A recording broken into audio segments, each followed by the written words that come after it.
존경하고 사랑하는 우리 구독자 여러분 반갑습니다. 여러분의 천만 라디오 천희자입니다. 이제는 크리스마스는 이제 끝나가고 이제 마지막 방송하면서 하루를 마감하도록 하겠습니다.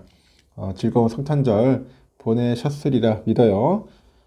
천희장도 너무 많이 먹었더니 살이 찌는 것 같아요. 오늘 한 8,000보 정도 걸었지만은 아무래도 많이 먹은 것 같습니다. 너무 이게 식사량이 갑자기 늘다 보니까 살이 찌는 그런 느낌이 들어요. 또 운동도 해야 하는데 운동도 못했고 뭐 이것저것 핑계 댄다고 좀 게을러진 것 같습니다. 여러분들은 저처럼 게으르면 안 됩니다. 요즘 부지런하셔야 돼. 열심히 운동도 하고 체력 관리 잘 하시면서 멘탈 관리도 잘 하셨으면 좋겠어요. 이게 멘탈 관리하는 게 쉬운 게 아니야. 진짜 힘듭니다. 멘탈 관리하는 게. 쉬운 게 제가 쉽지는 않더라고요. 요즘 보니까 또 감기 환자들이 많아요. 보니까 코로나는 아닌 것 같은데 감기 환자도 많고 하니까 하여튼 최대한 건강 유의하시면서 잘 보내셨으면 좋겠습니다. 한번 힘냅시다. 힘낼 때까지 힘내는 거예요. 에너지 아주 중요하죠. 에너지. 여러분이 잘 돼야지 본인도 잘 되고 다 잘 되는 거야. 다 잘 되는 겁니다. 하여튼 서로 사랑하는 우리 천만 가족 여러분들이 모두 나중에는 먼 훗날에는 꼭 성공하길 바라면서 제가 또 이렇게 마지막 방송을 하게 되었습니다. 일단은 그 올해 마지막 주죠. 이제 마지막 주에도 국내 증시에서는 안타깝게도 산타를 만나기는 어려울 것 같아요. 산타는 끝났다. 산타는 오진 않고 이 긴축 우려, 이 긴축 우려가 좀 있어요. 긴축 우려. 긴축이 우려되는데 이게 좀 지속될 것 같아요. 긴축이 지속될 것 같고 이 거시경제 모멘텀이 없어.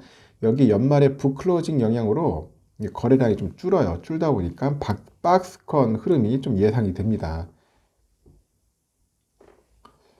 증권업계는 이번 주 코스피 지수 예상 밴드를 2310에서 2410으로 이제 제시를 하더라고요. 일단은 지난주 코스피는 전주 대비 봤을 때 한 1.96% 정도 내린 2313.69, 2313.69에 마감을 했는데 코스닥은 전주보다 3.65% 하락을 해서 691.25예요. 2호에 잘 마쳤습니다. 유가증권 시장에서 개인들이 한 7,312억, 외국인들이 3,882억 정도 순매도를 했고 지수를 끌어내립니다. 미국의 연방준비제도의 지속적인 금리 인상 의지가 확인되다 보니 경기 침체 우려가 약간 깊어진 탓이에요. 깊어진 탓이 있고 또 일본의 중앙은행인 일본은행 BOJ라고 있는데 여기서 장기금리의 변동폭을 플러스 마이너스 0.5%로 이제 확대를 했어요. 오랫동안 그 고수해온 초완화적인 통화정책에 대한 전환 가능성이 나오다 보니 투자 심리가 더욱 위축이 되는 거죠. 이렇게 투자금리를 지속해온 일본의 긴축에 대한 가능성이 커질 경우에는 금융시장의 변동성을 자극할 요인이 될 것으로 분석을 하고 있고 또 이번 주는 그 외국계 운용사의 그 북클로징 영향으로 증시의 변동성이 크지는 않을 것이다. 뭐 그런 얘기 관측을 하긴 하는데 이 거시경제 모멘텀이 부재하다 보니 정부 정책에 관심이 쏠릴 전망입니다. 그래서 피벗에 대한 시장의 기대 그리고 연준의 스탠스 간극이 약간 존재하다 보니 이 거시경제 모멘텀은 뚜렷한 방향성을 보이지 않을 그럴 가능성이 커요. 아직 기업들의 이익 저점이 확인되지 않아서 실적 모멘텀도 부재하다. 투자자들은 관심은 정책 테마로 몰릴 가능성이 좀 있을 것 같아요.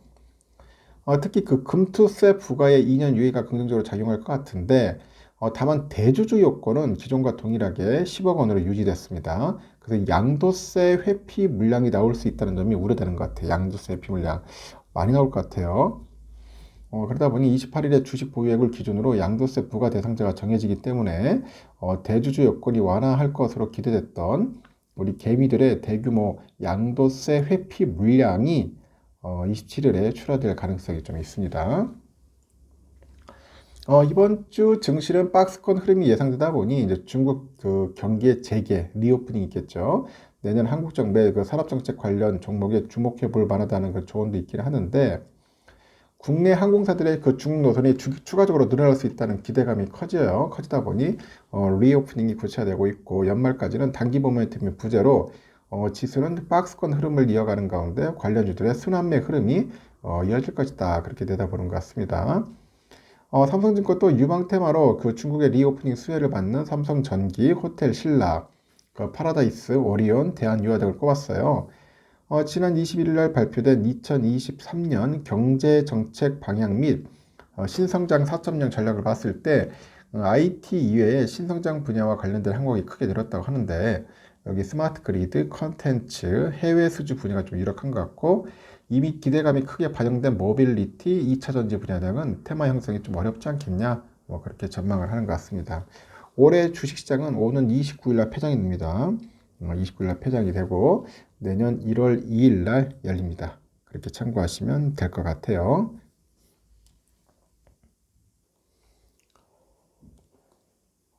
뭐 여러분들 아시다시피 뭐 금요일 날 그렇게 썩 좋지 않았죠. 많이 빠졌어요. 뭐 코스피, 코스닥이 좀 많이 빠졌더라고요. 3.32%나 쭉쭉 빠졌어. 그냥 아주 폭락을 해버렸죠. 그래서 월요일 날은 그렇게까지 많이 빠지는 않을 것 같은데 일단 미국 장을 보니까 다우지수가 0.53%나 좀 올랐더라고요. 다행히 토요일 날. 나스닥은 쭉 빠졌다가 오르는 분위기인데 그래도 0.21% 정도 상승을 했고 S&P도 0.59%로 상승해서 마무리 졌습니다. 다행히. 다행이죠. 더 떨어져서 큰일 날 뻔했어. 다행히 낙폭을 좀 줄였고 필반도 그래도 강보합으로 0.09% 정도로 상승을 했는데 좀 상승의 힘은 약하죠. 지금 보니까 계속 파도 타는 그런 분위기인데 내일 어차피 이제 뭐 우리 장이 그 반도체 이 섹터가 좀 영향을 좀 받아가지고 소폭 상승하지 않겠나 봅니다. 그 환율은 그 미국 달러 1284원이에요. 지금 1원 정도 올랐고요. 달러 일본에는 132.78엔, 그리고 유가는 79.56달러입니다.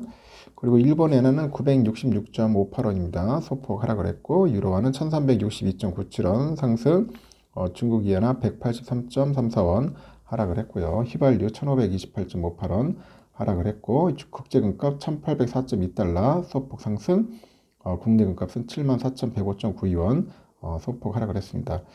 금값은 국제는 오르는데 국내는 좀 빠지는 그런 분위기네요. 하여튼 환율이 조금 애매합니다. 1,300원까지 올라가지는 않을 것 같아. 이제는 1,200원대에서 좀 왔다 갔다 할 것 같습니다. 10년물 국채금리는 약간 완만한 상승세를 보여주고 있습니다. 지금 보니까 3.75까지 갔어요. 하지만 더 이상 올라가지는 않을 것 같아. 3.7대에서 저는 놓을 것 같아요. 3.7, 3.8까지는 가지는 않을 것 같습니다. 선물은 그 다우지수가 0.45%로 마감을 했어요. 그래서 소폭 상승했죠. 그리고 S&P가 0.56%, 나스닥이 0.20, 러셀이 0.71% 정도 이제 상승을 했어요. 다행히. 유럽은 독일은 0.4% 정도 올랐는데 프랑스가 약보합으로 끝났고 그리고 영국이 0.03 강보합으로 끝났습니다. 유로는 0.68% 상승을 했고요. 이탈리아 0.47% 상승을 했습니다. 이렇게 선물 지수도 끝났고 선물 장도 끝났고요. 우리 삼성전자는 58,100원 많이 빠졌죠. 1.69%나 빠졌어요. 그래서 금요일에 좀 충격이었습니다. 야, 58,500원도 깨지는구나. 깨지는구나. 그래서 쭉쭉 밀려가지고 답답했는데 그래서 제가 볼 때는 내일은 좀 오르지 않을겠나 생각합니다. 이제 배당 관련된 것도 있고 해서 내일은 한 58,500원에서 한 59,000원까지 소폭 상승하지 않겠나 생각이 듭니다. 대주주 요건 때문에 미리미리 파시는 분도 있을 거예요. 상승하면은 떨구는 분도 있겠지만은 제가 볼 때는 대주주보다는 배당에 좀 무게를 많이 싣고 좀 오르지 않겠나 하는 생각을 해요. 오선주도 마찬가지지만 많이 빠졌죠. 52,500원까지 아주 쭉 밀렸어요. 그래서 내일부터 다시 올라가지고 53,000원 선에서 한번 왔다 갔다 할 것 같습니다. 이제 회복할 거예요. 그래서 많이 빠졌다고 해가지고 실망하지 마세요. 또 빠지는 대로 또 주워 담고 또 오르면 오르는 대로 기뻐하고 박수치고 그러는 겁니다. 변동성이 좀 심해요. 근데 삼성전자는 그나마 나은 편입니다. 다른 종목들은 오를 땐 또 엄청 오르지만 떨어질 때는 또 겁나게 떨어져요. 막 5%, 10%씩 빠지는 그런 미국 기업들 많잖아요. 그 삼성은 잘 버텨주는 것 같아요. 여러분들도 부지런히 해서 모으셔야 합니다. 이제는 모으셔야 돼요. 어쩔 수 없어요. 이제 배당 날이 며칠 안 남았습니다. 27일까지인가? 그렇게 할 거. 29일까지 장하고 30일 날은 안 연다고. 최소한 28일까지는 사야 할지 모르겠다. 하여튼 부지런히 모으십니다. 모으셔가지고 수량 많이 채워서 배당이라도 받자고요. 나중에 또 배당금 또 올려줄 수도 있고 하니까 어찌 될지 모르겠지만은 하여튼 뭐 올려주면 땡큐고 안 올려줘도 최소한 지금 수준은 받을 겁니다. 참고하셔서 배당이라도 받고 수령 많이 들려서 잘 버티자고요. 배당이라도 좀 받으면 좀 여러분 안정감 있게 할 수 있어요. 배당도 안 주면 짜증나서 더 이상 모으는 것도 힘들겠지만은 이 버티는 에너지가 약해져. 버티는 에너지. 힘이 딸린다는 거죠. 어떤 분들은 뭐 배당 뭐 2%, 3% 가지고도 뭐 그걸 우습게 생각하는 사람도 있겠지만은 그래도 여러분 티끌모아 태산입니다. 가랑비에 옷 젖듯이 모으다 보면은 그것도 큰 도움이 될 겁니다. 일단 여기까지 하겠습니다. 너무 우울해하지 마시고 두려워할 거 없고 쫄 필요 없어요. 쫄지 마세요. 편안하게 주무시고 내일 아침 새벽에 뵙도록 하겠습니다. 여러분 굿나잇.